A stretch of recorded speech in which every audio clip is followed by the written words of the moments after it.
tatarisa nhasi mhepo iyi yabuda pamwana mwana anga achibudirwa nemhepo mwana akatoitwa kuimba iyoyo yana Thomas Topodza ari kuramba nawe yakaita se yakaita ndoko aigara mwana uyu saka mwana uyu agara uku mwana uyu taakutozonzwa nhasi kuti ari kumagrade 2 aiti vakaenda naye pachicheza pamamina iye ari kuti aitobva unotenderera papo kaponderwa chii sekuru ake otombonogara papi ipapo achiti baba ava ndo vaimudedza kuenda papi ipapo achinogara saka mwana uyu hanzvadzi yaThomas Topodzi Tobias Topodzi ndo varidzivisa ndo vanasekuru vemwana abudirwa nemhepo ipi iwe asi mwana akatozoramba kugara kumusha kwamai vake achida kuzvokurikisana namai vake achiti ndiregei ndiende kumusha kwangu pana ari kundirambidza kugara papi pano saka mhepo iyo pachayo iri kuti ndo yakaitisa kuti zvinhu izvi zviitike senzira yekuti baba vedu vaida kuwana mabudiro avanoita kuti vanhu ava vasarambe navo vachiti pane chimwe chaita sei chagadzirira nekuti mwana uyu ane chekuitawo futi neurahwani hwekwavakapona handiti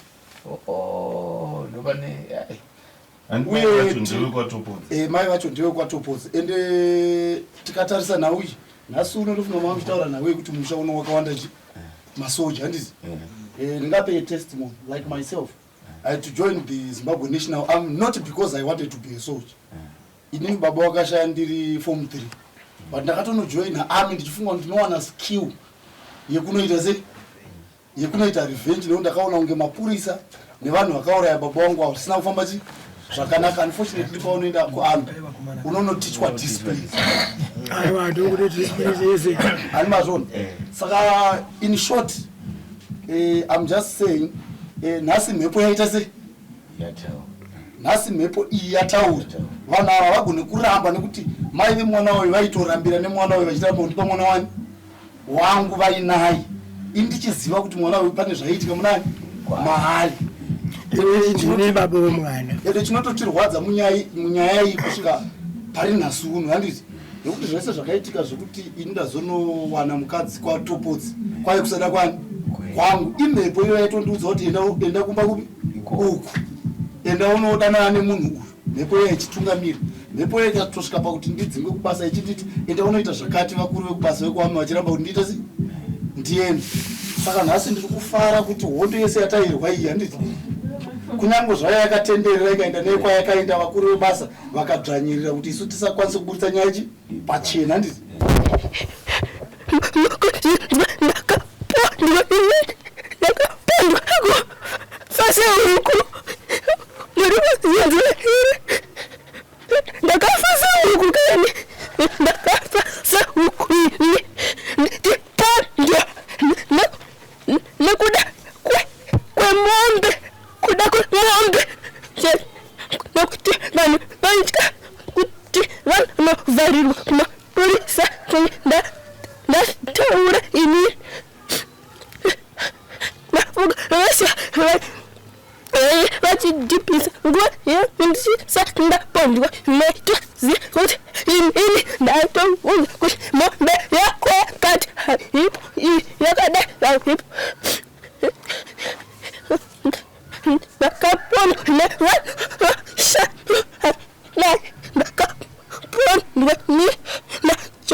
Tobias Topodzi, Thomas Topodzi na Joseph Bokosha ini na kandipo nderelo koma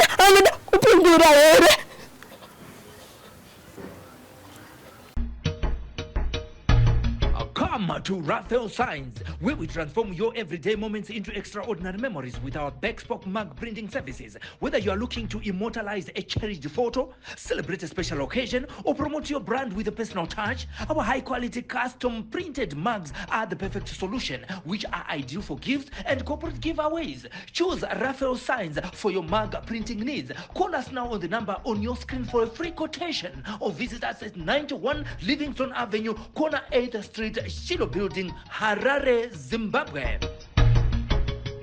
Kukwasei kwatiri kuita vatariri veSlay Media TV. Pano tinofamba nzvimbo dzakasiyana-siyana tichikupai nyaya dzinenge dzichiitika munharaunda dzatigere. Zita ndinonzi Simbarashe wekwazvidza kana kuti Mukanya. Zvinoitika munyika zvakaoma vadiwa we. Zvinonzi izvo wafa arova, asika kana mufi afa nenzira isina kururama haarovi.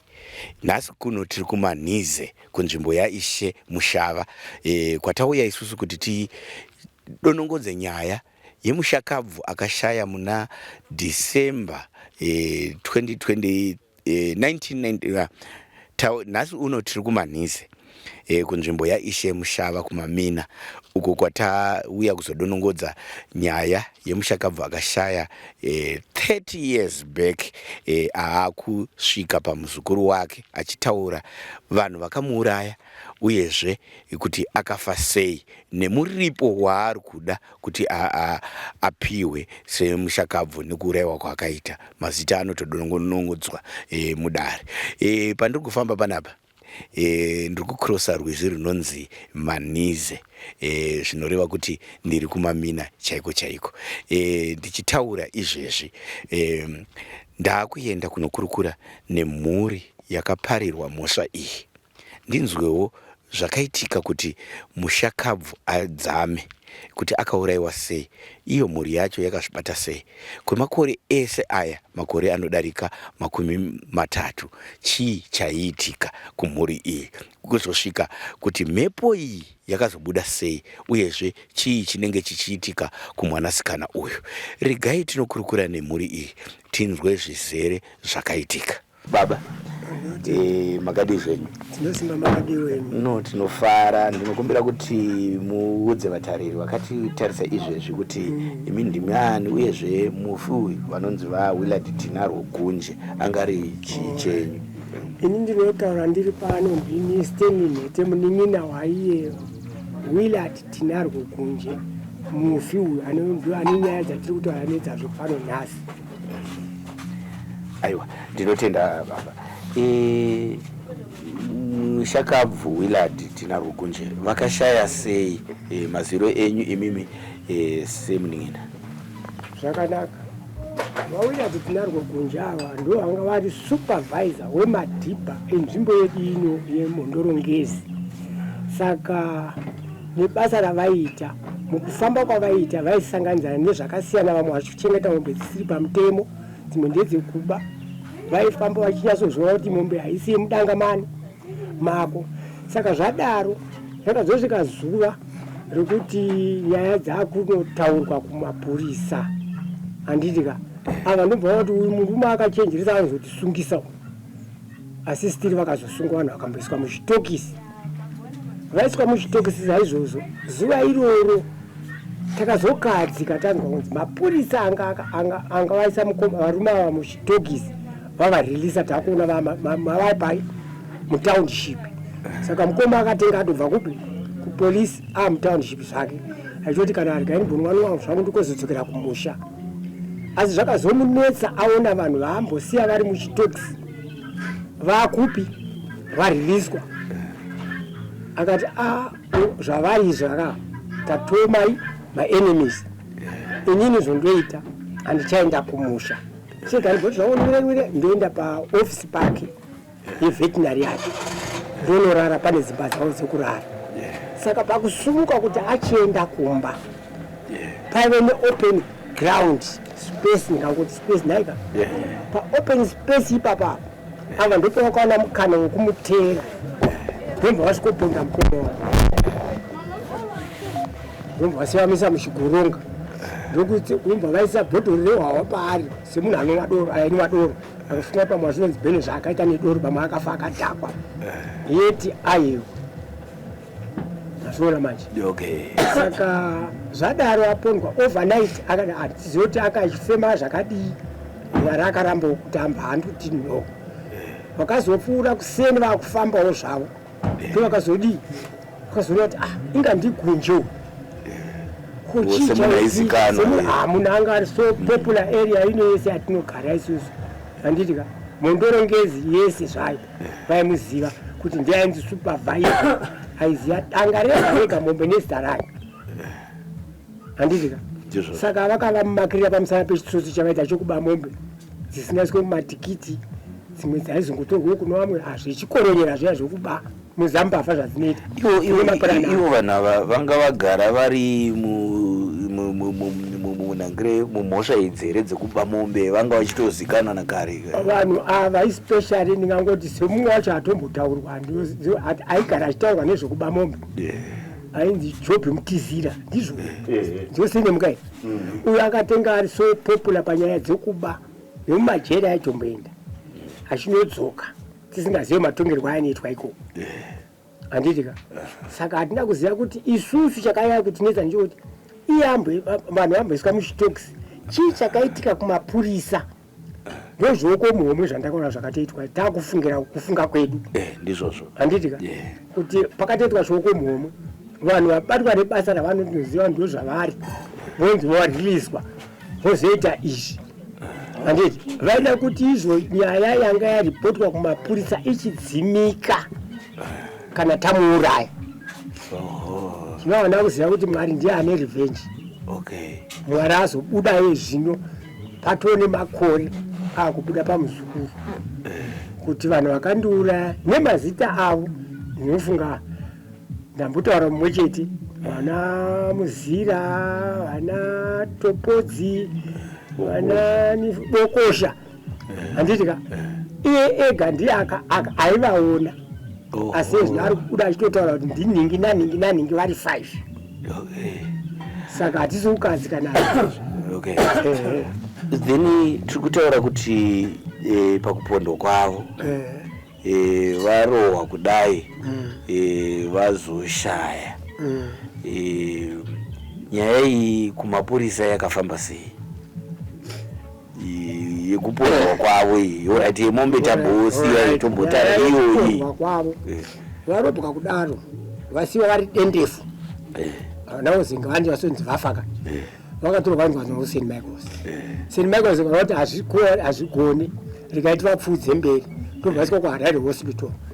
Iniwo manje semunun'una wavo ndokunzwa kuti mukoma akarakashwa asi ari muHarare hospital andichaziva kuti waive wadi beach baba asi ndaipigara ndakapindamo handitika ndichinosiya ndakagezesa kuseni handitika azogara ikokoko ndopandakanzwa iya kuti ndiri kunzi ndichienda kuSt. Michael's zvakare asi ndienda newheelchair. Zvino wheelchair ndinoifambisa sei komunin'ina kumusha kuine jecha inenge ichikakatwa nei ndandigone kuichovha ndikati wheelchair mudhara mungaite here munhu asingamuke handiti hamumuka hamuita sei saka munee makaiita sei amene zvari kungotaurwa muno saka zvakazoitika ndezvokuti sekutaura kwavaita kuti ndiri kunzi nditransfer futi ndidzokere kuSt. Michael's ka ndobva vadzorerwa kuno kuSt. Michael's indabva ndasara kuHarare handitika havana kutotora nguva yakati kuti paSt. Michael's ndinonzwa nzi mukomanzi ashaya handiti ndo zvakazondinetsa kani kuti saka maronda andaiona aya shuwa ndanga asiri maronda wakanaka pavari wainge uchaona zviri mudumbu mazvana maurayizvo kana ukatarira maronda acho so fanika rakari kuno kumusana uko zvava zvisingaiti kuti utarire zvokuti kana zvazvotaurwa nemhepo yedu paipai ndachema ndaa kutoita fai ndiri kuvaona nekutambudzika kwavaiita saka mapurisa akazombotsvagiridza renyaya iyi yekupondwa kwavo iyi wekukuwadzwa kwavo apa handisina chokwadi mataure zvinonzi ndicho chaicho nyaya yakabva yavharika ndizvo here vakomana kuti yakazomhena mberi rikatizonzwa nevamwe vanozotiudza ivo vane mutauravo inini kuti tizoziva chakazofamba sei kumapurisa handiri kutaura nema nekuti handiri kuharare handiti ndakauya kuno chete kuona kuti mukoma wangu avirwa zvakadii nekuti ndakatoona atochengetedzwa. Aiwa, ndoda kuti tiende pakumachengeta chii chakasara chiri mumwoyo menyu nekuda kwokuti kufa uku hakusi kwaMwari kwekungoti munhu afani kurwara kana kuti munhu akonzereswa. Chii chakasara chiri pahana penyu semhuri? Kutaura kwamuri kuita kana nanhasi ini ndine chigumbu chakaomarara nezvakaitika pamukoma wangu nekuti akaitwa fanike mhuka, kuurayiwa kwake semhuka irikutananiswa nevanhu kuti vadye. Handaziva zvavakamuponda vaida kuita seita sei, asi ndakaziva sevanhu vakanga vaine mhaka vaida kuvhara mhaka yavo. Asi pandiri yaibva mwoyo wangu nanhasi uri kungovira neshungu dzokuti zvavakaita izvi dai zvaibvira anotsiva chaichai ndiMwari, dai adzoka neimwe nzira zvabuda pachena nene pamwe ndingazogutsikana ndaona kuti zveshuwa mukoma wangu adzokera nyaya yekuzorwisa mhosva yake yaakaitirwa. Alright. Ndinoziva pachivanhu kazhinji kana munhu mukuru ashaya vanhu vanombobvunzira kana kuti pane zvinomboita pane zvamakamboitawo semhuri iri kumbozvama kutsvaga kuti megawo kuti muone kuti chii chiri kuitika. Yakanaka papachina mwakuru kwandiri ndiri kuHarare kubasa vakabuda asi kuzoti ndabva kuHarare kuti ndinyasotiresa nhaya yedu makazononzwei handitika pane kambotora kanguva handitika handiri kuti nditi ndakanobata chakati hazvangonzi chete nemukoma akazopedzera kuenda anga ari mukuru handitika zvangonzi mumwe wedu ane shungu dzokufa kwake. Hatizive zvichaitika mberi asi ane shungu dzemafira akaita kuratidza kuti ndo zvazoitika nhasi izvi kuti abude pamwana uyu. Shungu dzake dzaanga ainadzo kuti ndakaparadzwa zvisina kunaka. Ndichazonzwa maybe pandichataura nemwana kuti zvakatanga sei kuti zvizotanga kudai. Asi tichitarisa nhasi uno imimi semhuri muri kunzwa sei nechidanho chavepo ichi uyezve mune mashoko api amunoda kutaura kune vari kugona izvezvizvi? Maita henyu chaizvo inini ndinofunga pane tsumo inotaurwa ichinzi totrenda maruva tadye chakata. Zvatafambira uku zvatanonzwa uku dai zvabuda zvakadaro pamwe shungu dzangu dzaiganhukawo mbichana ndichiziva kuti aiwa mukoma wangu arwisa. Ndaona chimwe chinhu chandiratidza kuti inini I fought for myself. Isu handauda kuti tinotaura kana kuinda ikoko hatiendi uye wega ndivachatitsvaka. Saizvozvi maona vachisvika paya vatodedzwa kunzi uyai. Isu handina kutaura navo zvakawanda vanga chikutaura nemhepo yacho. Ndizvozvo. Alright. Ndichida kudzoka hangu kumashure. Mufi achishaya akasiya muri riripo zvamweni ndaizwa ndauda kukanga namba yenyu vese 3 girls 4 boys 7 vasikana 3 vakomana 4 vakomana 5 baba B. Alright. Nemudzimai. Nemudzimai.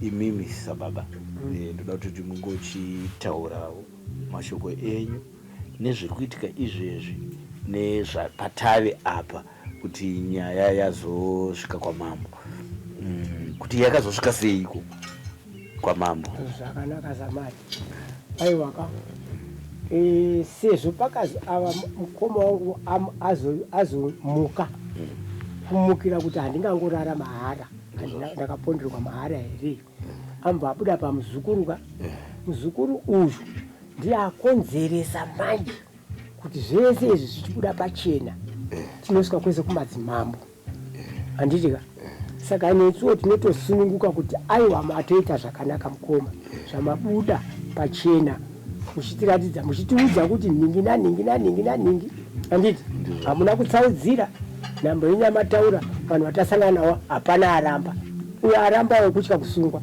tiuziva kuti iye pachake achabvuma hake nekuti asati akutamba naye mukoma achatamba naye ndioziva kuti mukoma tichataura tega kuti tamba naye mpaka ega achauya ega kana akuuya kunoti sinotaka kumurambira kuti pajekerera wakaramba unhasi wazunzi nanouya ndinotenda zvinoreva kuti pane makore 30 zvichida kuti pese apa muri manga makabatikana nezvese izvo mchiti ko zvichauya rini hatingamboti zvichauya rini isusu taingogumiwa achiti kokufa ndekwamwari hani kuti mwari haana kutiudza kuti uchafa nechakati asi chinyunyito chedu chacho kuti akafa achipondwa chamutadzisawo kuti azviburitse pachena kuti ndakafa ndichipondwa osunungura kuti akasara chichitsika uchimuka handiti saka naizvozvi so zvandatosangana nazvo nhasi zvatondisunungura asi ndichasoyasosunungurika zvakanaka ndakudya chakati aiwa tinotenda baba nekutaura nesu nekujekesa kuti mavambo enyaya iyi regai ndikurukurewo nemwana tinotenderana. Come to Raphael Signs, where we transform your everyday moments into extraordinary memories with our Backspoke mug printing services. Whether you are looking to immortalize a cherished photo, celebrate a special occasion, or promote your brand with a personal touch, our high-quality custom printed mugs are the perfect solution, which are ideal for gifts and corporate giveaways. Choose Raphael Signs for your mug printing needs. Call us now on the number on your screen for a free quotation, or visit us at 91 Livingston Avenue, corner 8th Street, Shilo Building, Harare, Zimbabwe. Wadagara navo panapa mwana wemushakabvu Willard tinavo kunji. Iye ane nhoroondo yakasimba nemazuva akataura nemushakabvu asati atisiya. Ndati iwo vandikudzewo dzimwe dzenhoroondo idzi dzekushaya kwababa mukoma munyapasture sanganai nevatariri vedu muvaudza kuti ndimani uyezve tibve tapinda munyaya. Tinofara kusangana muzuva ranhasi, zuva rechitatu mumwedzi waAugasti, watashanyirwa nevatori venhau. Ini ndinoitwa Pastor Gunje, ndiri mwana wemufi Willard Tinarwo Gunje. Aiwa, tinotenda. Mukoma, imimi mune nhoroondo imwe yakawedzera kudarika ina baba vanga vari kuguta nguva iyoyo. Imimi manga mune direct contact na baba pakurwara kwavo, pakupondwa kwavo, pakugara kwenyu even vasati vaitwa izvi kusvika vazodzama. Mungabata zvimwe zvezvimwe zvisina kubatwa nababa panyaya iyi? Ndichabata kuti ndivirike pane zvanga zvichitaurwa nababa, zviise jekeso yakati nakei, sezvo nhau yakaitika kuno uku. Baba vatinavo panapa Stanley Nete vanga vari kuguta kuHarare, sekunzwa kutaura kwavaita vachiti vakatogamuchira mukoma wavo kuHarare Hospital.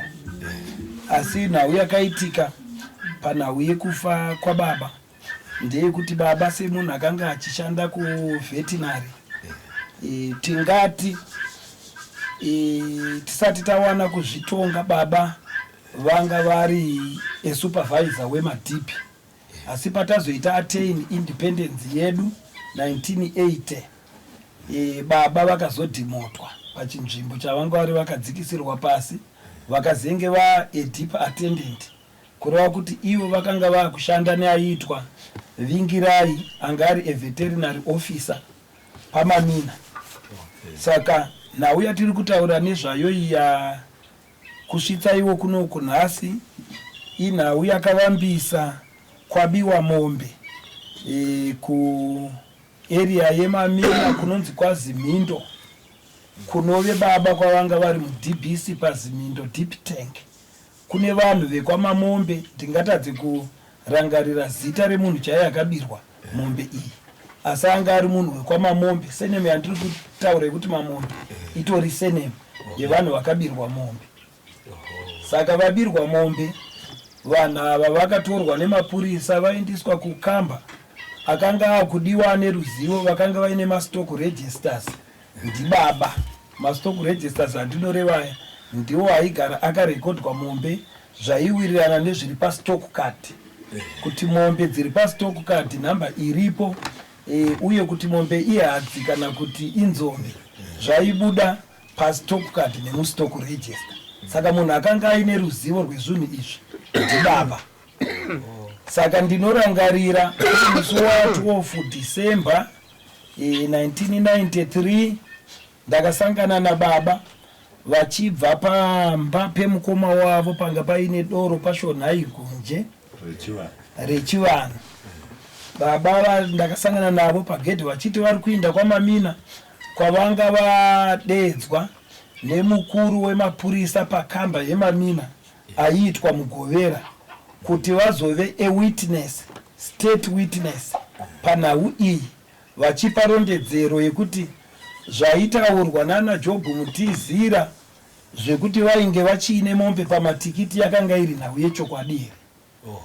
Yatinofunga kuti kupondwa kwababa vangu vakabva kwakabvira pakuti he was a key witness munhau iyi yestock theft iyi. Saka baba vakaenda kwaMamina. Vaenda kwaMamina, takazonzwa the following day yacho kuti vakaenda kwaMamina musi wa11 December 1993. Musi wa12 December 1993 kureva kuti zuva rechimangwana racho takawana shoko kumusha richibva kune vatinoita sekuru asi is late by now, vaitwa ivo Kenneth Mugwagwa, anga ari kansela muward 7 kunove kwatanogara kunoku isusu, iarea inonzi Kavunga iri ward 7. Saka ndo vakaunza shoko vachiti ndawana muzukuru akapondwa. Shoko rakatosvika richiti baba vapondwa, vafa. Saka ndo kudidimuka kwatakaita, tobuda mukati memusha semhuri tichimhanya kuenda kwaMamina. Patakasvika paMamina paCalvert inoenda pane New Metro Pitch Complex, ndo pakakandwa baba. Asi mukuuraiwa kwababa, mukupondwa kwavakaita kurohwa, kwaitaridza kuti kune mupurisa aiitwa Manyuchi akaziva nhau iyi nekuti ndiye akasangana naKenneth Mugwagwa aenda kuChigayo, kansela wandiri kutaura. Voona mupurisa achidongorera pasi peCalvert, zvakaita kuti zvidrowe attention yaKenneth Mugwagwa. Pakusvika apa Kenneth Mugwagwa ndiye akazosvika akaona akati ko zvaari muzukuru wangu ndi Willard uyu apondwa muzukuru wangu. Baba ipapo vanonzi vanga vakavhara mhuno idzi neropa, vanga vakakaviwa kumakumbo uku kuine tingati madubwani kana kuti kudunduvira kwaitaridza kuti munhu aitaridza kuti akanga asina kurohwa nemunhu mumwe chete. Saka panzvimbo iyi yanga yakaponderwa baba panga paine bhodhoro redoro koti, baba vainwa kaso upenyu hwavo. Saka pakawanikwa paine bhodhoro rekaso rinotaura kuti baba vanoti ivo vakabva naro mucocktail bar yanga iri under Mamina Council. Pasame spot patiri kutaura apa panga paine kepisi yaivepo. kepisi iyoyoyo yakazonyangadika pakutakurwa kwababa vakumhanyiswa kuHarare kuNgezi hospital ihospital. Saka vachiindiswa kuNgezi hospital ikokoko chakaita kuti vaindiswa kuhospital ndechekuti vatiri kutaura sekuru vatiri kuti Kenneth Mugwagwa ndo vakabata baba vangadai vakatoiswa mubhokisi rekupolisi resimbi riya iro. Asi Kenneth Mugwagwa ndiye akaramba akati munhu uyo apwa dzake dzichiri kudziya pachine upenyu apa. Saka Kenneth Mugwagwa akaita escort yababa dzamadza vaindiswe kuNgezi hospital vazotakurwa kuenda kuSt Michael's hospital. Ikoko ndokwatakaona baba vanga vakarobwa vakapfeka shati yavo yanga iri chena, trouser ravanga vakapfeka yanga iri kodro yebrown. Kodro iyoyo vanga vasakwanise kuikurura, vanga vakazvimba, yanga isakururike. Nemakuvarira vangaita vanga vazvimba mwiri wavo wese. Takasvika tikawana baba vari pawheelchair asi vanga vasingatauri. Kuseri kwemasvondo 3 ndipo pakatanga kutaura baba. Ndofunga tinowirirana ipapo mukoma. Kuseri kwemasvondo 3 ndipo pakatanga kutaura baba vachiti ndaponderwa nauye mombe yewitness. Asi mukureva kwavo vanoti pandakaenda kunopa statement sewitness kupolisi ndakashamisika ndosvika kumagrosa kumanheru ndichinwa doro kucocktail bar ndikataurira mukoma wangu aiitwa Hombe anga ari cashier mubottle store kuti vanhu ava vanga vari muchitokisi asi ndaakushamisika vaburitswa vakupi vave pano. Saka handiziye munin'ina kuti chimiro ichi ndikaenda kumba ndinonosvika ndiri mupenyu here. Saka baba vanoti vakaita pfungwa yekuti ndonorara pamaoffices avo eveterinary ndozofuma ndichienda kumba kwakachena. Saka sekunhu kwanga kwasviba pakufamba kwakaita baba kubva pacocktail bar kusvika paofisi yavo yeveterinary pangade kusvika kana 400 to 500 meters sechunhu chatiri kungoita estimation. Saka ipapo baba vanoti vakarwiswa nevarume 5 kuti vazovakurira. Vanoti kune vakauya nematanda neseri ndo vakazovarova. Kubva ipapo pakurohwa kwavakaitwa nematanda vanoti havana chavakakwanisa kuzoziva, asi mukurohwa kwevanhu vakatovaziva, vakatoona nekuti pakanga paine chiedza.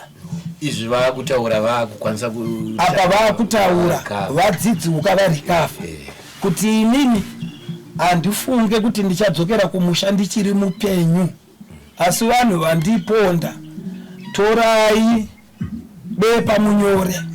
Ndo pavakataura kuti ndakapondwa naThomas Topodzi, Job Mutizira, Phineas Muzira, Joseph Bokosha naTobias Topodzi. Ndo varume vakataurwa nababa vapi ivavo. Tsamadza baba vazoenda kuHarare hospital vakateerwa nemapurisa achinotora statement yababa haina kushanduka. Chakanga chatingati chisina kumira zvakanaka pana baba kuti bhodhi yavo kubva muchiuno umu yakanga isisashande kuenda kwesoko, asi baba vaikwanisa kusaina mawithdrawal slip ekupiwe SP nekuti mari yavo salary yekupera kwemwedzi yaipinda. Saka vaikwanisa kuisa signature yaino acceptiwa kubanki. Hapana chakanga chakaita changa chakakanganisika chekuti tingafunge kuti baba vakanga vachitaura mazita asiriwo. Saka baba vari kuHarare hospital varitaura ivo kuti ndakaingwa nedoro ndichida kupiwa doro muchipatara. Vakakundikana kuti varimwe vakaramba vachiti munhu anorwara ari muchipatara haanganwe doro. Doro iri rakanga ratoenda naMugovera, Inspector Mugovera akanga ari officer in charge by then paMamina papi ipapo. Baba vedu isusu mukuyaruka kwavo vanga vasingadyi zvinhu zviri zvinoti dovi nemazai. Saka baba vakaigirwa mazai kuHarare hospital futi zvakare naMugovera uyu officer in charge ainavingirai anga ari veterinary officer paMamina. Vakaramba kudya. Munin'ina wavo Owen chiitiko ichi akasangana navo sevanhu vaichinjana nemunin'ina wavo Stanley Nhete baba vatinavo pana apa kuvagezesa nemuzukuru Simon Chidhakwa akanga achishanda paHarare hospital. Ndiye munhu wavakakwanisa kutaura kuti ndo nhau iri kuitika iyi. Ko iye munhu ari muchipatara anoigirwa here doro? Ko iye munhu ari muchipatara anoigirwa here zvekudya nevatorwa? Ivo vana varipo, vaning'ina varipo. Hongo. Saka nhau iyoyo yaitika yadaro. Baba vakazobviswa kuHarare hospital vakaunzwa kuSt Michael. Asi mukutaura kwavo ivo vaiti ndambotorwa nevekwangu kureva kuinda kunyika dzimu. Vaireva kuti mweya wangu wainda, asi vanoti vakakumbira hatizoziye nhau dzechivanhu idzi kufa kwemunhu kuti kunofamba sei. Asi ndiri kurendedzera mashoko avaitaura ivo ndichitonzwa kuti heya. Saka ndo zvazvinoita kuti munhu unotodedzwa nevekuudzinza kwako kuti chiuya taakukutambira kuno kunyika dzimu. Saka baba vaiswa kuSt Michael's. Akatanga kusvika kwomukoma uyu murayiridzi ari kuraidza paSt Mary's Gavhunga Primary. Iniwo ndichizodedzwa kuti ndiindeko kuSt Michael's. Ndichinosangana nababa vakanditi tora bepa unyore zvandava kukuudza apa. Vakati kumusha handichauya ndiri mupenyu,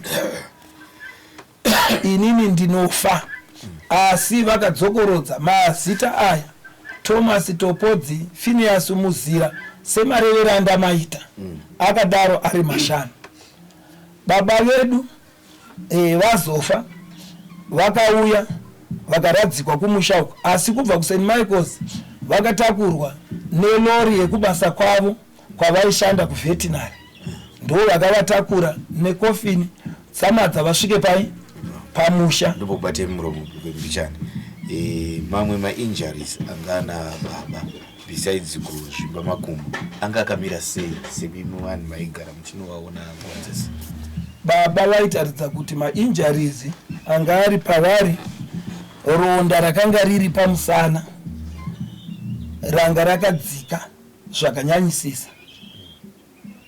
Vanga vaine ronda zvakare mumbabvu. Vanga vaine maronda mumusoro, vaitaridza kuti vakakaviwa mumusoro. Ayairadzwa kuti akashandiswa kuisa maronda. Maronda ese ari pana baba aya anotaridza kuti akashandiswa zvinhu zvatingati zvakaita sematanda. Maronda akanga ari musoro nekuti pana baba pasina atingati maopen wounds. Hapana ronda raitaridza kuti tingati ibanga kana kuti idombo. Saka maronda anga ari pana baba aitaridza kuti vane chunhu chakaomarara chakavarova kumusana nekumakumbo pambabvu apa. Vanotaridza kuti kukaviwa nebhutsu. Mumusoro vaitaridza kuti kutsikwa-tsikwa nekuti vaitaridza kuti vakabuda ropa nemumhuno, munzeve nemumukanwa. Patiri kutaura pamusana, patiri kuti apa paspinal cord ndipo patinofunga kuti ndo pane ronda ratiri kufungira kuti ndo rinofanirwa kuve rakavauraya. Uye pakunyora kwana chiremba vanotaura kuti ronda iroro ndo rakavaita sei? Because vakatonzi padeath cause of death vakanzi spinal cord damage. Saka baba varadzikwa, ndiri kuindira mberi nenhoroondo. Baba varadzikwa, takatanga kuchifambira nhau dzekuti tione kuti vanhu vakaponda baba ava vaifanirwa kuti vasungwe, vainde kumakotsi vatongwe nemhosva dzavo. Saka takaedza nepese pataigona. Mukoma wandiri kutaura ari apa anoitwa Gaston Gunje akanyora tsamba of complaint kuna officer in charge, kuna amugovera. Inini zvakare ndiri panapa ndakanyora tsamba, asiwo manyorero andakaitawo tsamba inini akanga ane kutuka mapurisa mukati. Zvakazoita kuti tsamba yandakaindisa kumapurisa iyi ndinovimba kuti vayakaindiswa kukadoma kuchinzi ndatuka officer in charge nekumupomera. Saka kwakatodhiraivhwa motikari yakabva kukadoma yerudzi rwesandana ikauya ikaskonditora pamba apo.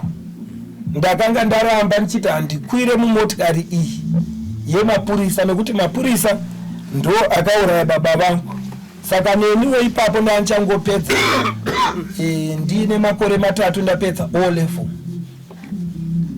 Ndaitofunga kuti ndinogona kupondwa futi zvakaitwa baba vangu. Saka kuti ndizobvuma kukwira mumotikari yemapurisa, mapurisa aya akatozoenda kuna baba mukuru, mukoma wababa wavaitedzana naye, ndo wakazonyeketedza tikaenda kukadoma. Taenda kukadoma takasvika muofisi yaChief Superintendent wePolice mukadoma. Ndinorangarira kuti ofisi yaigara Chief Superintendent kana ndisiri kurasika yakanga iri pakadoma pakoti payapa. Ndo patakaenda takazodedzerwa ainzi Sergeant Kasichi ameno kana achiri kurarama mupurisa upi iyeye ndiye anga ndakadedzerwa kuti andirekodi statement yezvakanga zvaitika mukufa kwababa. Saka takatombove nevimbo yekuti kwasvika nhau iyi mondi idzi dzichatorwa dzigoendwa nadzo kumatare edzimhosva kuti vanopindura semazivire avo nemhaka yaipomerwa pavari nemufi kubva achiri mupenyu kusvika azonotora zuva rekufa aingotaura mazita mamwe chete iwayo pasina kushanduka.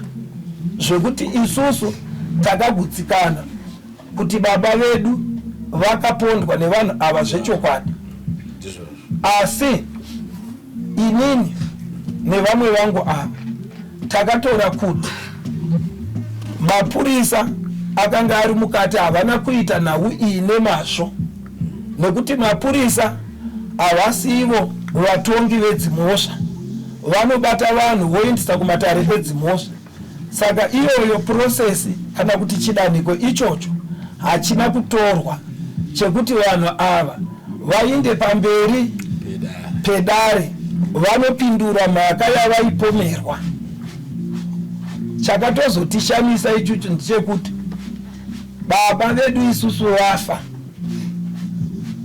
pensheni yavo yakuuya yakauya yamumabandiko mairi. Kune normal pension inopiwa munhu kuhurumende, kune yakazouya yakanyorwa kunzi War Victims Compensation Fund. Nanhasi ndinotokumbirawo imimi ndimi munenge makatifundei kudarika isu. Zvinorevei kuti War Victim Compensation Fund? Ivo baba havana kufa in war. Munhu akatofira taifunzira kuti pamwe yaifanirwa kubuda yakanzi injury on duty compensation fund, something like that. Saka nanhasi uno patiri pana apa hatina ruvimbo mumapurisa, mumatakuriro avanoita basa ravo. Mutemo wemunyika muno ipapo wakakundikana. taitofunga kuti panguva iyoyo vaMugabe wari wapenyu, nhau dzakadaro idzodzo kadzaifanwa kusvika kumukuru wenyika kuti apa pane basa rakafambiswa zvisina kuita sei, zvisina kururama. Saka nanhasi we are still seeking justice panhau ipi iyoyo. Ndiri kutaura nhasi ndaade vazukuru vashanu, asi pakaitika nhau iyi handisina kana kuroora. Asi nanhasi mumwoyo mangu muchakabatikana hongu mhepo yababa kana kuti spiriti yavo yazobuda ichitaura kuti ndakapondwa kwakati semarevero avakaita vari vapenyu. Asi iye munhu, nhai imi vatori venhau, munhu anombokosha zvakadiko. Ndiri kuda kuedza kuti ndibvunze kuti munhu tikati taakumutengesa anoda mamiliyoni mangani, angade mari yakawanda zvakadii? Haigonekeka. Saka tine kushungurudzika nhasi kuti chataitarisira pana baba vedu hakusi kuti taitarisira kuti baba vatisiyire mari yakawanda kana chii, asi zvinongofadza kuve nemubereki wako agofa firo yakaita sei, yakanaka. Sezvatinonzwa kuti kana munhu akakura kana akarwara ane nguva yekuzorora achitama nyika ipi ina. Saka pana baba wedu havana kufa zvakanaka. Inyaya inozuvisa zvikuru. Ndoda kuvhunza nyaya yekuti baba vazotaura pamuzukuru yakatanga sei? Nhau yekuti baba vazotaura pamuzukuru wavo inoda musikana uyo rugotwe rwemumba medu achindifonera kuti bhudhi uyai kuno, musikana uyo anogara kuWarren Park, inini kuHarare uku ndinogara kuGlenview. Saka musikana anondidedzera kuti bhudhi uyai kuno munzwe zviri kuita mwana.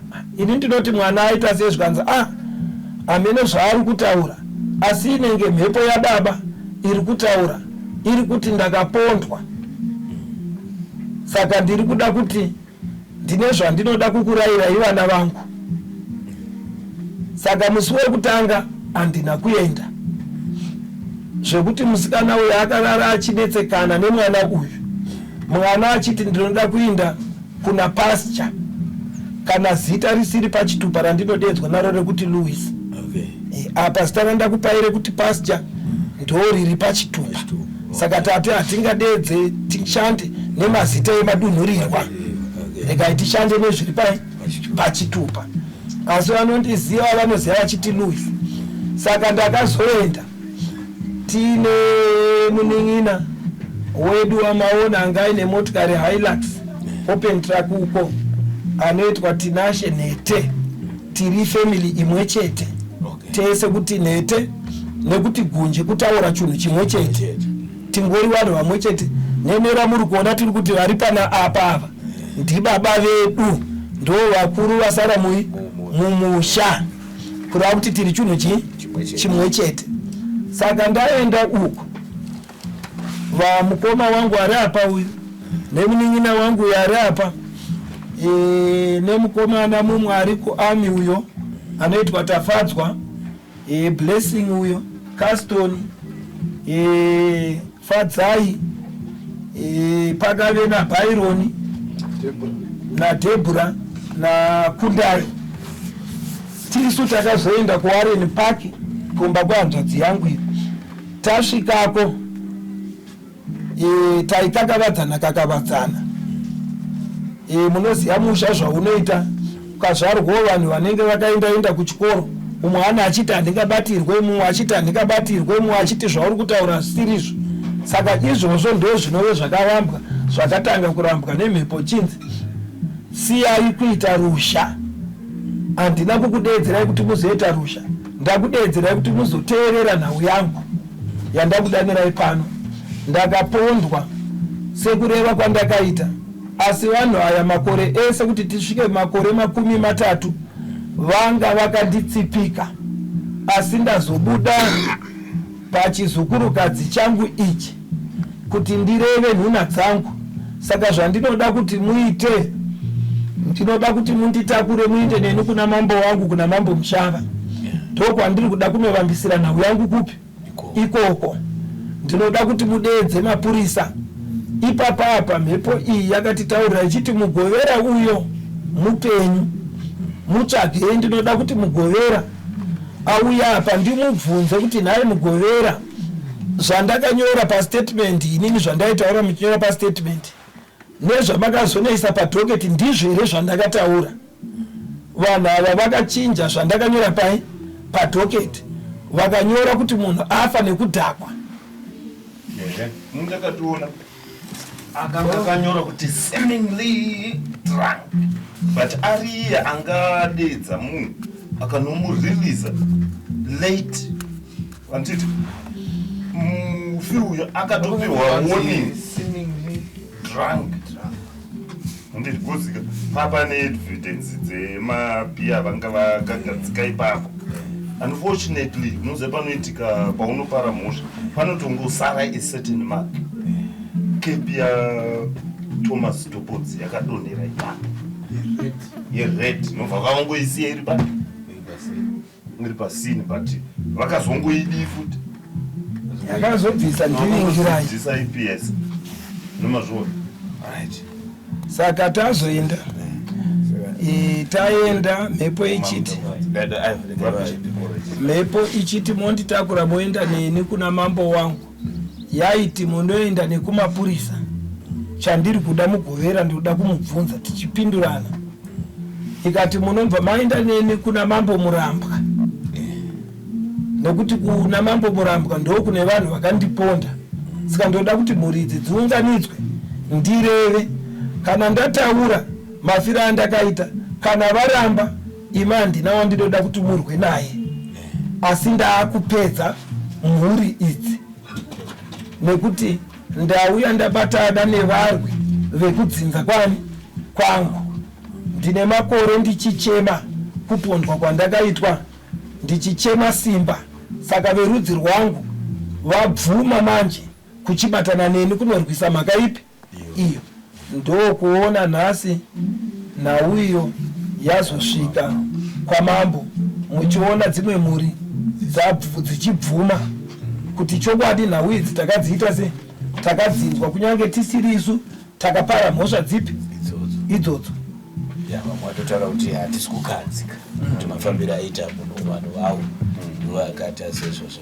Saka komawo makazoenda naye rekwamambo kwana mambo musikana muzukuru wenyu? Hongu musikana uyu takaenda kairi. Katakaenda kekutanga panzvimbo imwe chete yepamuchakata panoitirwa matare apo pamaona pane ground rebhora apo, ndo patakaenda. Taenda ipapapo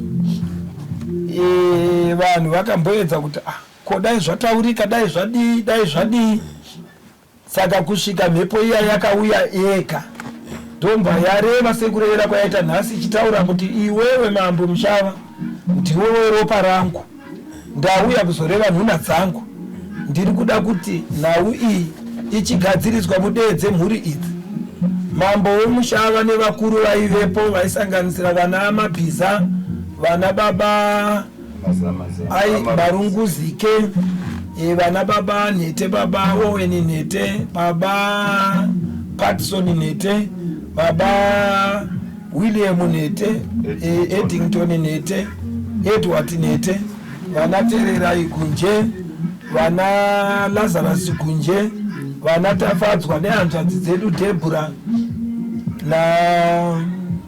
naFadzai, nemwana wedu uyo musikana Vongai, tose takawanda, nemwana wedu Joel Kaponda wamaona angari hatina ipana apa na Charles Karamba. Takasvika mhepo ikataura, ndomba yaudza mambo zvokuita. Chayakaudza mambo chekuita kuti adeedze vanhu ava vachiudza mambo Murambwa.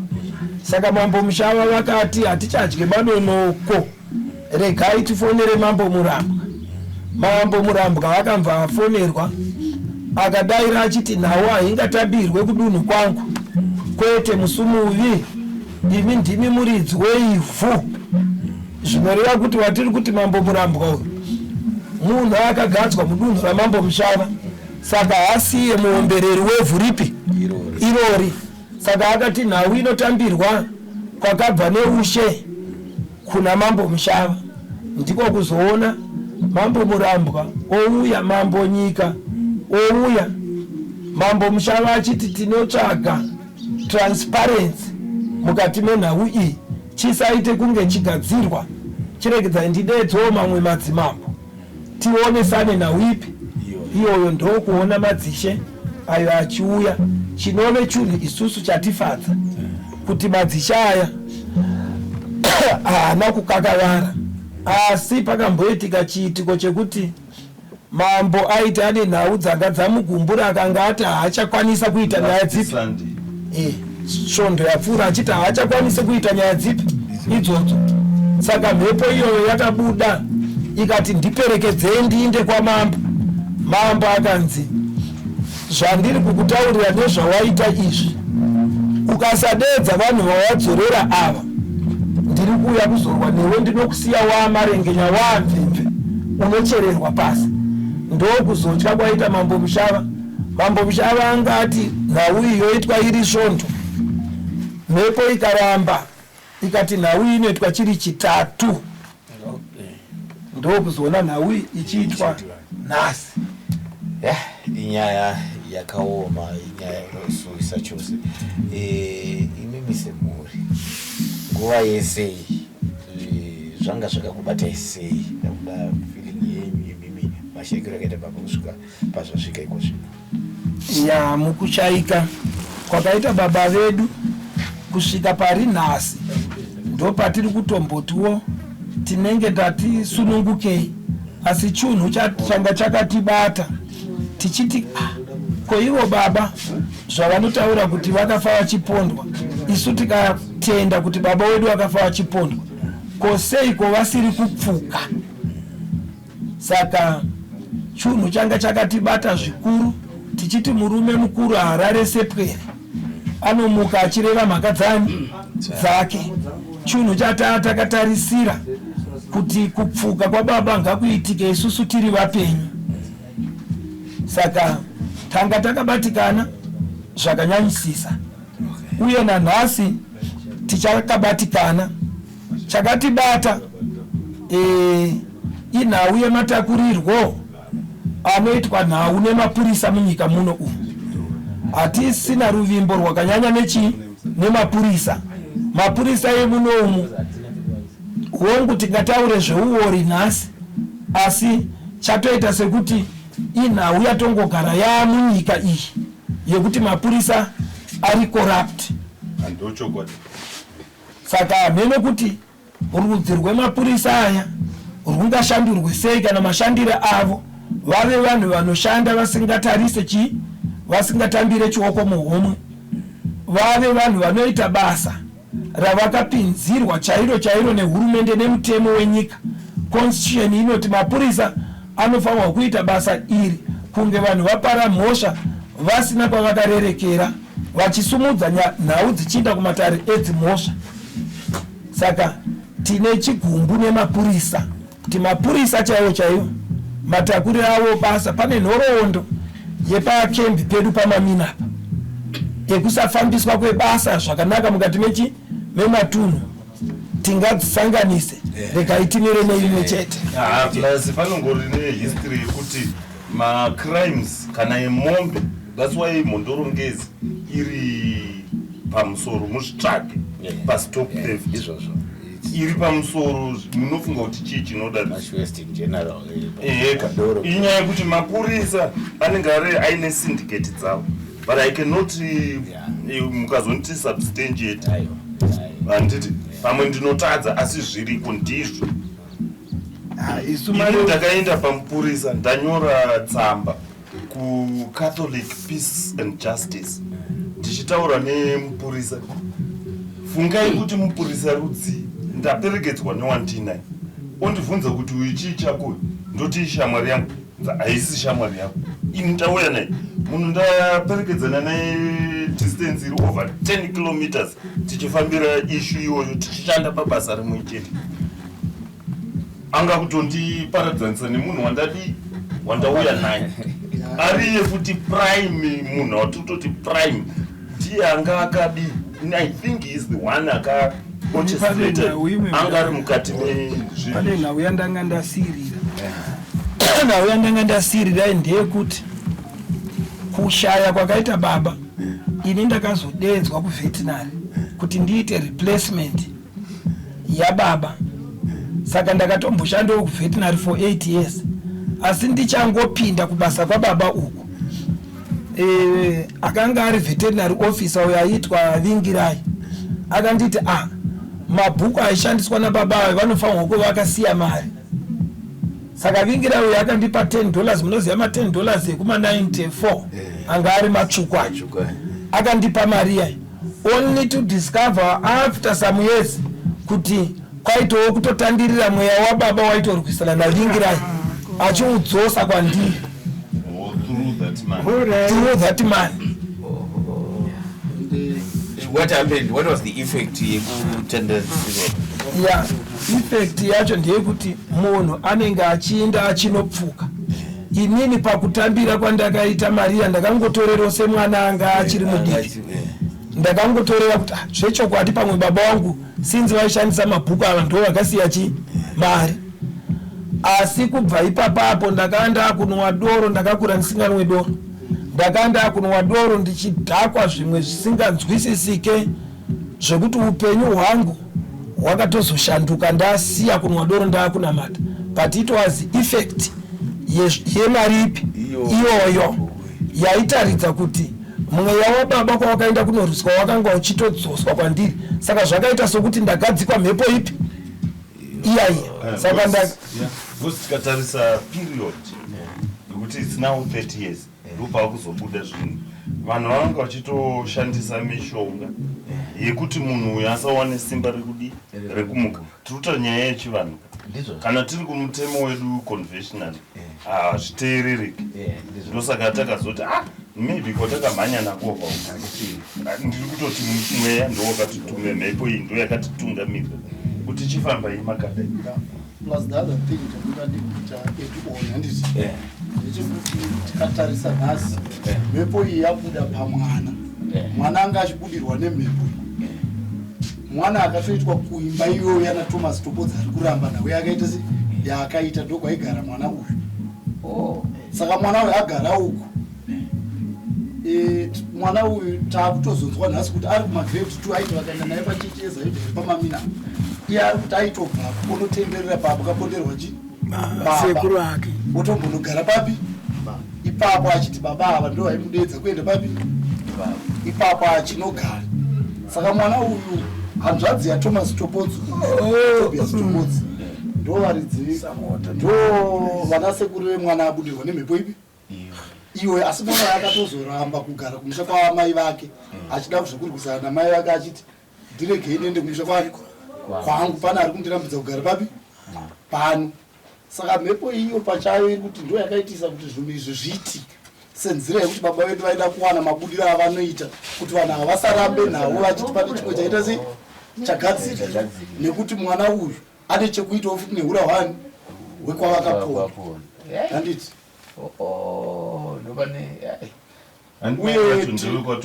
mai vacho ndewe kwaTopodzi. Ende tikatarisa nhau iyi nhasi uno ndofunga mava muchitaura nawe kuti musha uno wakawanda masoja. Handiti ndingape testimony like myself.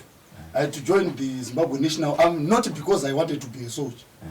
Inini baba wakashaya ndiri form 3 but ndakatonojoina army ndichifunga kuti ndinowana skill yekunoita sei yekunoita revenge. Nekuti ndakaona kunge mapurisa nevanhu vakauraya baba wangu hausina kufamba zvakanaka. Unfortunately paunoenda kuarmy unonotichwa discipline.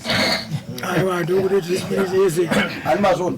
Saka in short I'm just saying nhasi mhepo yaita sei nhasi mhepo iyi yataura. Vanhu ava vagone kuramba nekuti mai vemwana uyu vaitorambira nemwana uyu vachiramba kundipa mwana wani wangu vainaye. Ini ndichiziva kuti mwana uyu pane zvaiitika munani mahari. ndine baba wemwana ende chinototirwadza munyaya iyi kusvika pari nhasi uno handiti nekuti zvese zvakaitika zvekuti ini ndazonowana mukadzi kwatopodzi kwai kusada kwangu imhepo iyo yaitondiudza kuti enda kumba kupi uku enda unodanana nemunhu uyu mhepo iyo ichitungamira mhepo iyo ikatosvika pakuti ndidzingwe kubasa ichititi enda unoita zvakati vakuru vekubasa vekuwame vachiramba kuti ndiite si ndiende saka nhasi ndiri kufara kuti hondo yese yatairwa iyi handiti kunyange zvayo yakatenderera ikaenda nei kwayakaenda vakuru vebasa vakadzvanyirira kuti isu tisakwanise kuburitsa nyaya ichi pachena handiti baba vangu varamba kuita si kutsipikwa nhasi vabuda vazvitaurira pachena nekuti mhepo iyi yati musauchire musawane chamunoita se chamunotaura apa ndinopedza nhau dzangu chi ndega saka tikazvitarisa tinoti imwe misi discipline yatatiinayo nekuremekedza kwatinoita mutemo kwako kanyasa nekuti imwe mhondi iyi inonzi Phineas Muzira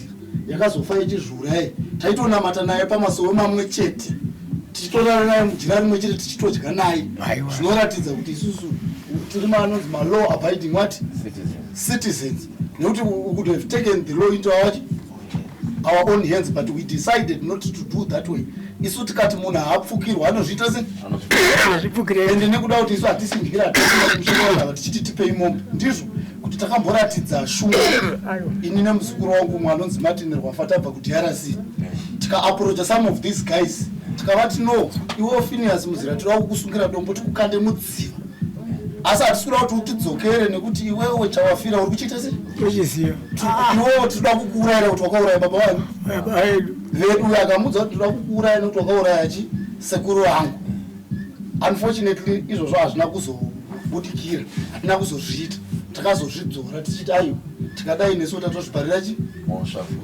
mhosva saka chandingangokumbira ndechekuti kune vanohendla macases akaita seemedha from what I learned after ndaenda ku-PGHQ trying to get the full sense yekuti zvinhu zvinofamba sei I discovered kuti zvinhu hazvina kuitwa nemazvinonde mupurisa andakasangana naye akandiudza kuti doketi remedha hariitwe preside over namajor street rinoitwa hand over to high court. Unfortunately, if we are to ask in the general sense, doketi iri harina kutombosvika kana kwamajor street kwacho ende doketi harina kana kutomboenda kuhigh court saka harina kwarakaenda. Saka my question is, who wrote instruction yakastopa doketi kuti risaende kwaraifana kuenda? Ndio watuda saka ndo matiri kuti isusu nhasi uno kana hatiti mwana wangu yakapara mhosva zita rinonzi gunje kana kuti rinonzi nhete kana kuti chifu mushava nekuti sinima ticheka isu handiti. Saka tiri kuti nhasi isusu we lay blame not to Mamina police station but we lay blame to the Commissioner General of Police kuti haana kuhandla nyaya in the right way because is the one who is answerable kana paita nyaya dzakadai. Nokuti tikabva kuno kwe zvinoti kaenda kwa-prosecutor general, are we saying the prosecutor general ndiye akaisa instruction yekuti there is no evidence in this case and this case cannot proceed? Tisachida kuti doketi riburitswe, taida kuti nyika kusanganisira mutungamiri wenyika handiti atibatsire kuti doketi iri rinoitwa revoke. Kana raitwa revoke kubva kuarchives nokuti rakanzi raenda kuarchives, wotiverengera zvakanyorwa umu tikwanise kuziva isusu semhuri. We are not going to fight anyone. Spirit indoziva kuti inopedza chi vanhu ende ndinovimba navo baba vangu kuti vanotopedza chi vanhu ende indiri kuti vanhu ngavaite se ngavapere until they comply but if they don't comply doketi riuye tione munhu akapa chi instruction. Baba Brandon, baba chatidaiwo mwanangu ini nokuona kwangu chaiko nyaya yedu isusu yapera zvayapera maperera ayo mahanzwa ati iye kuramba kana kusaramba handitika ini ndinochapedzerana nemi uwa mutaure kumapurisa uku handitika akataura ega kuti kumapurisa vanga vari vakati oka asi ane hwane hwaakabata kuti ashaya kuti za witness handitika kune ava vakafa kune vakamuponda handitika ndakabata zve1 mamona ndiye anga achiramba handitika asi ataurwa pachena kuti tichapedzerana. Saka isusuka ndinoda kukumbira vanangu ndinoda kukumbirisai hatisina kumwe kwatinoda kutaura kana kupopota kana kuita sei ngatichimirire tirambe mhepo yedu ichingorova chete nekuti kotataurwa kunzi imimi kana zvamaramba kana modzoka nyaya haindi kwashi handitika one haichaenda kwamushava kuna ana musimiri vamakakanganisira hakuna anenge achaibvuma isi tokoti mhepo rakasha saka chandingatauri ini ndichikumbira kunyika handiti handisina belief nokuti when I see the police officer handiti ndinofunga kuti is the insurance police of a civilian and the civilian is myself relatives handiti anoprotectwa nepolice force. Right now tatoone a situation yekuti tine mwana ari pano handiti abudirwa nemhepo hatizive kuti uyo aramba uyu nemhuri idzi hadzikwanisi here kuzouya dzikatikwadzira mwana upi mwana uyu saka hatizive kuti iyo hurumende takutoda kuti imuprotecte physically not spiritually tinoziva kuti mhepo iri mari inomuita inomuchengeta but what is in store from our police from the chief and everyone handiti kuti tichive nesecurity yemwana inonzi physical protection handiti yekuti mwana we asazoatakwe nemhondi dzipi idzo nemhondi idzodzo ndopatava kutotyira nokuti kana baba vakambopondwa ivo vatorwa nemupurisa aifanira kuprovida security kumunhu haaita se aatora nokuti ndoziva kuti mawitnesses anoprotectwa nestate handiti saka we are saying mwana uyu mhepo kutaura kwayaita mari sheis more like a witness mukesi yekupondwa kwasekuru vake saka tatakukumbira ndechekuti nyika ichitichengetera mwana wedu asazowane futi dambudziko rakafanana nekupondwa kwaita sekuru vake. Right. Okay. I can add one why he is saying that mai vake vari mumhuri yakaita basa iri vanogona kumukumbira isusu hatichadi kuti mwana uyu right now until this case is finalized mwana iyi hadzaichaitika mwana zvakaoma vadiwa vatariri kuchengeta bundu mumwoyo mako kwemakore akawanda zvinosvika makore 30. Nyaya mainzwa vadiwa vatariri mhuri iri kugunun'una nanhasi haina kugadzikana nemabatirwo akaita rufu rwababa wavo nekuferefetwa kwakaita nyaya yababa wako yekufa kwababa wavo. Naizvozvo vari kuda justice. They are demanding justice to the family. Mhepo yabuda iri kutaura vanhu vakamuuraya. Vanhu ivava vakare vakagara vachitaurwa baba mufi uyu asati adzama. Nanhasi mazita aya akubuda zvakare pamhepo. Naizvozvo family yati dei nyaya iyi yaongororwa zvakare isvike kuti ndiwo here mabatiro atakuita basa. Dei nyaya yasvika kumapazi ese ehurumende kunyanya even mutungamiriri wenyika. Handizivi nyaya iyi iri kwamuri vadiwa vateereri.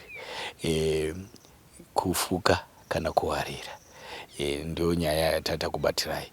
Ndini Simba Rashe wekwazvidza anokuonekai ndichionekerawo Daniel Kachere akabatawo kamera tiri mukungezi muna Mungezi River.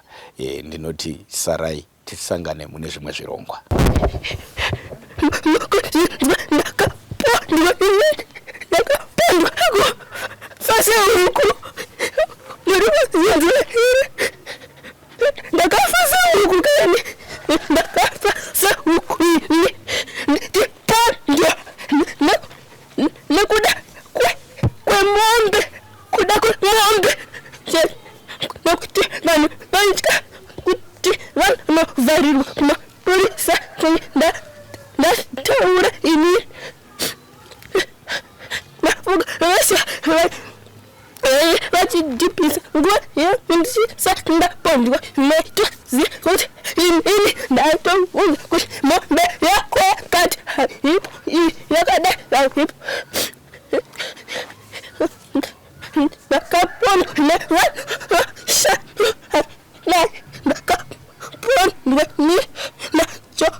Come to Raphael Signs, where we transform your everyday moments into extraordinary memories with our Backspoke mug printing services. Whether you are looking to immortalize a cherished photo, celebrate a special occasion, or promote your brand with a personal touch, our high-quality custom printed mugs are the perfect solution, which are ideal for gifts and corporate giveaways. Choose Raphael Signs for your mug printing needs. Call us now on the number on your screen for a free quotation, or visit us at 91 Livingston Avenue, corner 8th Street, Shilo Building, Harare, Zimbabwe.